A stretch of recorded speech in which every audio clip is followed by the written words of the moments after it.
अले ले ले ले ओके ओके आ गए ना मेरी मौत का तमाशा देखने। जिस तरीके से मैं हर फ्राइडे को एपिसोड देखने के बाद वीडियो बना बिना रह नहीं सकता, उसी तरीके से आप लोग भी वीडियो देखे बिना रह नहीं सकते। मुझे पता है, आई नो, छुपाने की जरूरत नहीं है। तो यारो कैसे सब कुछ ठीक चल रहा, मैं उम्मीद करता हूँ आप सब लोग ठीक हो गए। देखो हर हफ्ते की तरह इस मैं जानबूझ के नहीं करता हूँ, हो जाता है। तो यार कैसे सब कुछ ठीक चल रहा है, मैं उम्मीद करता हूँ आप सब लोग ठीक हो गए। देखो हर हफ्ते की तरह इस हफ्ते भी वांडाविजन का एपिसोड आ गया। पिछले वाले हफ्ते के एपिसोड में हमने जैसा देखा था सेम उसी तरीके से इस हफ्ते के एपिसोड में भी क्या हो रहा है। पिछले हफ्ते के एपिसोड में जैसा हमने देखा था सेम उसी तरीके से इस हफ्ते के एपिसोड में भी हमको थोड़ी बहुत कॉमेडी, थोड़ा बहुत ड्रामा, थोड़ा बहुत सस्पेंस और बहुत सारी इंफॉर्मेशन के ऐसे हल्की सी उन्होंने टीजिंग करी गई, जिसके ऊपर अगर आप फोकस करोगे तो फिर बहुत सारी थेरीज निकल सकती हैं। और देखो अगर मैं एकदम सच ऑनेस्टली एकदम ऐसे यहाँ से बात बोल रहा तो फिर ये वाला जो एपिसोड आया है, एपिसोड नंबर 6, उसको मुझे 2 बार देखना पड़ा, क्योंकि जब मैं इसको पहली बार देख रहा था तो फिर ये मोहतरमा कुछ ज्यादा ही डिस्ट्रैक्शन कर रही थी। मतलब थी बहुत बड़ी डिस्ट्रैक्शन, बता नहीं सकता डायलॉग पे फोकस करना कितना मुश्किल हो रहा था। क्या हो गया यार, वैलेंटाइंस वीक पे ही ऐसा एपिसोड डालना जरूरी था? एक हफ्ते पहले एक हफ्ते बाद डाल दिया होता यार। कोई नहीं, इतने साल से सहते आ रहे हैं, एक साल और सही। तो वांडाविजन सीजन 1 एपिसोड नंबर 6 के अंदर जो सारी भी बातें हुई है उसके ऊपर हम लोग डिस्कशन करेंगे। अगर आपने नहीं देखा तो फिर स्पॉइलर वार्निंग। सबसे पहली बात, मुझे खुद को नहीं लगा था कि ये सीजन 1 होगा, मुझे लगा सिर्फ इतना 9 एपिसोड आएंगे और उसके बाद मे बी वांडाविजन खत्म हो जाए जो शो है। सीजन 2 इसका शायद देखने ना मिले, लेकिन जब खुद डिज्नी प्लस हॉटस्टार के ऊपर इसको सीजन 1 एपिसोड 6 कह रहे हैं वो लोग, who knows। देखो वांडाविजन एपिसोड नंबर 6 के अंदर वो एक डायलॉग जिसको देखने के बाद, सुनने के बाद मेरी आंखें खुल गई कि वांडा पूछती अपने भाई से कि तेरे एक्सेंट को क्या हुआ, तो पिएट्रो उसको घूम के पूछता है कि तेरे एक्सेंट को क्या हुआ। दोनों के पास कोई जवाब नहीं। अब ये फोकस करने वाली बात क्यों है, क्योंकि अगर आप वांडा की जर्नी देखोगे ना एवेंजर्स एज ऑफ अल्ट्रॉन से लेके अभी तक, तो फिर उसका जो एक्सेंट है, जिस एक्सेंट को हिंदी में क्या बोलते हैं, मतलब जो बोलने का तरीका है उसका, वो पहले थोड़ा बहुत रशियन साइड पे था, अब नॉर्मल इंग्लिश बोलती है। तो फिर बहुत सारे लोगों ने ऐसे क्वेश्चंस उठाए थे कि इन मोहतरमा के एक्सेंट को क्या हो गया। देखो वांडाविजन के अभी तक जितने भी एपिसोड्स आए उनसे रिलेटेड अगर आप वीडियोस यूट्यूब पे देख रहे हो तो फिर आपको इतना तो अंदाजा आ गया रहेगा कि एग्नेस का जो कैरेक्टर है उसके ऊपर लोगों को शक बहुत हो रहा है कि ये मतलब इसको लेकर कुछ तो गड़बड़ है। मे बी इसका सबके पीछे हाथ हो सकता है, लेकिन इस एपिसोड के अंदर जब हम लोग देखते हैं कि एग्नेस खुद ट्रैप्ड है बाकी लोगों की तरह, तो फिर वहां पे ऐसा कुछ लोगों को लग सकता है कि मे बी ये इनोसेंट है, हो सकती है। बट अगर आप उस सीन को एकदम ध्यान से देखोगे ना तो फिर विजन जब बाकी लोगों को देखता है तो फिर वो लोग पुतले की तरह खड़े हैं, क्योंकि वांडा ने जो कवर बना के रखा है ना, उसके एज पे जो लोग रहते हैं उन तक शायद उतना कंट्रोल नहीं है उसका, तो इसलिए वो लोग इस नाटक का पार्ट नहीं होते बल्कि सिर्फ खड़े रहते हैं ऐसे पुतले के जैसे। बट मैंने जैसा बोला कि विजन और एग्नेस के बीच का जो इंटरेक्शन सीन दिखाया है इस एपिसोड के अंदर, वो अगर आप ध्यान से देखोगे तो फिर एग्नेस पुतला नहीं बनी रहती, वो पहले से बातें करती रहती है। मतलब कुछ तो गड़बड़ है, अपने को थेरीज बनानी है। मे बी एक्चुअल में एग्नेस जो है वो विलन है इस शो का, और वो जो है विजन को थोड़ा बहुत ऐसी इंफॉर्मेशन प्रोवाइड करे। उसको पता चल गया होगा कि विजन जो है बाहर निकलने जा रहा है, तो फिर उसने विजन को सिर्फ इतनी ही बात बताई जिसके कारण विजन को वांडा के ऊपर और ज्यादा ऐसे शौक को, थोड़ा और ज्यादा उनके बीच में झगड़ा हो, फाइट। आदत खराब हो गई यार मेरी।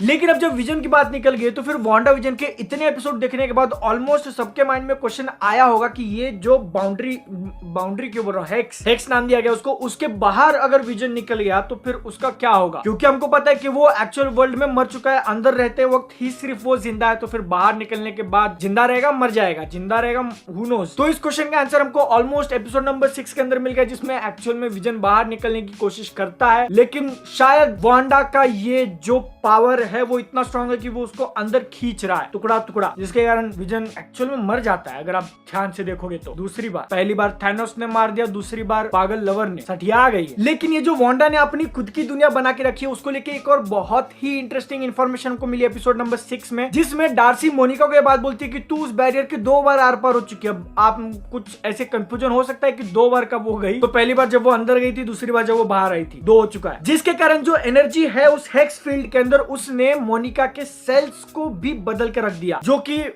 मतलब साइंस ने लिया होगा तो फिर आपको शायद समझ में नहीं आएगा, बट ये एक बहुत सही ऐसे प्लॉट पॉइंट हो सकता है जिसके जरिए हमको म्यूटेंट्स देखने मिल जाए एमसीयू के अंदर। हो सकता है ना, मतलब वांडा ने जितने भी लोगों को अंदर ट्रैप करके रखा है सबके सेल्स बदल जाए और उनके अंदर म्यूटेशन हो जाए, जिसकी वजह से हमको थोड़े बहुत म्यूटेंट एक्समैन पॉसिबिलिटी। और डार्सी का मोनिका को ये कहना कि ये जो एनर्जी है इस फील्ड के अंदर उसने तुझे बदल के रख दिया, उसके कारण इस बात की भी पॉसिबिलिटी ज्यादा है कि मोनिका के कैरेक्टर को शायद कुछ सुपर पावर्स मिल जाए। एपिसोड नंबर 6 के अंदर हमको जो एक अनएक्सपेक्टेड इन्फॉर्मेशन मिली है ना कि हेवर्ड का जो कैरेक्टर है, पहले तो लग रहा था कि वो शायद इतना इंपॉर्टेंट नहीं होगा, बट अब ऐसी फीलिंग आ रही है कि ये भाई साहब भी कुछ छुपा रहे हैं। क्योंकि जब विजन उस बाउंड्री से बाहर निकल रहा था तो फिर वहां पे डार्सी चिल्ला रही कि उसका हेल्प करो, लेकिन ये भाई साहब हेल्प करना ही नहीं चाहते, बेचारे को दूसरी बार मरने दिया। इन्होंने ऑलरेडी उस फील्ड के अंदर के विजन को ट्रैक करने का रास्ता निकाल लिया, और मतलब ये एक्चुअल में कुछ छुपा रहे हैं जो कि अपनी मतलब सबकी डार्सी ने ढूंढ लिया है। लेकिन अगर आपने एपिसोड पूरा देखा तो फिर आपको पता है कि एंड में होता क्या, और डार्सी जो है अब किसी और के कंट्रोल में। तो फिर जो उन्होंने ढूंढा है क्या वो कभी सामने निकल के नहीं आएगा? नहीं। जब वो ये चीज ढूंढ रही होती तो फिर वहां पे अगर आप उनके कंप्यूटर स्क्रीन को एकदम ध्यान से देखोगे तो फिर उन्होंने कुछ फाइल सेंड की है वू को। कुछ तो इनका ईमेल जैसा आईडी डाला हुआ था, वो एग्जैक्टली मेरे को याद नहीं, लेकिन वू नाम मैंने देखा है। तो फिर डार्सी ने जो कुछ भी फाइंड किया, ऐसा हम लोग अज्यूम करते हैं कि वो उन्होंने वू को सेंड किया है, वरना तो फिर लग गए। एपिसोड नंबर 6 के एंड में वांडा जब एक्चुअल में पागल होती है और अपने पावर्स का इतना सही मतलब इतना बड़ा यूज करती है कि बाउंड्रीज उन्होंने एक्सटेंड कर दी, बड़ी कर दी, जिससे बहुत सारे क्वेश्चंस निकल के आते हैं कि पहला, वांडा एक्चुअल में कंट्रोल में है इस चीज के, उसने भले ही चालू ना किया हो लेकिन उसका एक अच्छा खासा कंट्रोल है उस पूरे एरिया के ऊपर, और जब वो इस चीज को थोड़ा बड़ा कर सकते हो तो फिर वो इसको और बड़ा कर सकती है। यानी कि अगर उसको रोका नहीं गया तो फिर वो पोटेंशियली पूरे वर्ल्ड के लिए खतरा बन सकती है। Who knows? मतलब प्यार में पागल है बेचारी। एक डेड रोबोट को जिंदा रखने के लिए क्या कुछ नहीं किया उसने। एक इंटरेस्टिंग चीज जो कि नेक्स्ट एपिसोड में देखनी है कि डार्सी लुइस का जो कैरेक्टर है वो अब उस बाउंड्री के अंदर फंस चुका है, तो फिर वो क्या रूप लेंगे अब नया, 90s या 2000 वाला, पता नहीं क्या बोलते हैं उसको। और अगर आप मेरा वीडियो ध्यान से देख रहे हो तो फिर मैंने वो जो बाउंड्री के अंदर जाने के बाद सेल्स के बदलने वाली बात बोली, अगर वो सच निकली, उस चीज के कारण अगर इस यूनिवर्स में लोगों को पावर्स मिलने लगी तो फिर डार्सी के पास भी पावर्स आ जाएंगी। सही है। एक थोड़ी इंटरेस्टिंग बात दिमाग में आ रही है कि अगर आप सोचने जाओगे तो फिर हर एपिसोड जो है वांडा विजन का वो दूसरे डेकेड में है, मतलब 50s, 60s, 70s, 80s। तो जब ये चीज एक्चुअल में प्रेजेंट टाइम से मैच कर जाएगी 2020s में, तब अंदर और बाहर की चीजें सेम हो जाएंगी, मतलब हेलीकॉप्टर भेजना सही हो जाएगा। और अगर तभी भी नहीं रोका गया इन मोहतरमा को तो क्या वो फ्यूचर की चीजें भी दिखा देंगे अंदर। ये तो बात हो गई आगे वाले एपिसोड की, लेकिन पिछले एपिसोड के जो बड़े क्वेश्चन है वो भी अभी रिजॉल्व नहीं हुए कि ये जो क्विक सिल्वर भाई साहब आए हैं पिएट्रो बन के, उनका क्या माजरा है अभी तक हमको नहीं पता चला, क्योंकि शो के अंदर भी वो लोग ऐसा दिखा रहे कि इनको भी कुछ नहीं पता कि चल क्या रहा है। वांडा जो है वो खुद श्योर नहीं है शायद कि ये उसका खुद का भाई है, इसलिए वो उसको बहुत सारे क्रॉस क्वेश्चंस पूछती है, थोड़ा बहुत ऐसे पता लगाने की कोशिश करती है कि ये भाई साहब है कौन, जिसको लेके आपने जितनी भी सारी थ्योरीज लास्ट वाले एपिसोड में बनाई थी वो ऑलमोस्ट सारी की सारी अभी भी है। बट एक ऐसा अजीब चीज ध्यान में आई कि वांडा के बेटों को भी सुपर पावर्स मिल गई, जिसमें से एक का तो सिमिलर है क्विक सिल्वर जैसा, फास्ट भाग सकता है वो। दूसरे की पूरी पावर्स क्या है ये अभी तक तो पूरी तरीके से पता नहीं है, बट अगर उस एरिया के अंदर जितने भी लोग ट्रैप्ड हैं वो पहले से जिंदा थे तो फिर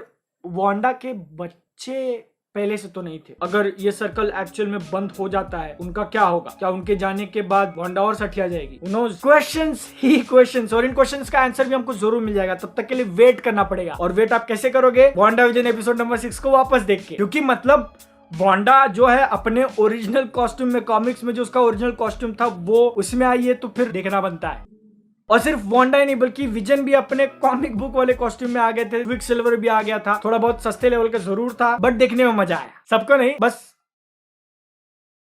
देखो अब हर हफ्ते आप लोग एपिसोड के ऊपर वीडियोस देखने तो आ जाते हो, लेकिन क्या आपने सब्सक्राइब करके रखा है चैनल? नहीं किया तो कर लो, क्योंकि वीडियो मिस नहीं करना है, ठीक है? इस चैनल के बिहाइंड द सीन्स अच्छे वाली मूवी और सीरीज के रिकमेंडेशन के लिए आप इंस्टाग्राम पे फॉलो कर सकते हो। मिलता हूं नेक्स्ट वीडियो में। जय हिंद, वंदे मातरम। कांटा लगा। 3 दिन पहले फिश खाई थी, अभी तक अटका है, बताओ। फिर से थोड़ा टेलीविजन वाला ड्रामा।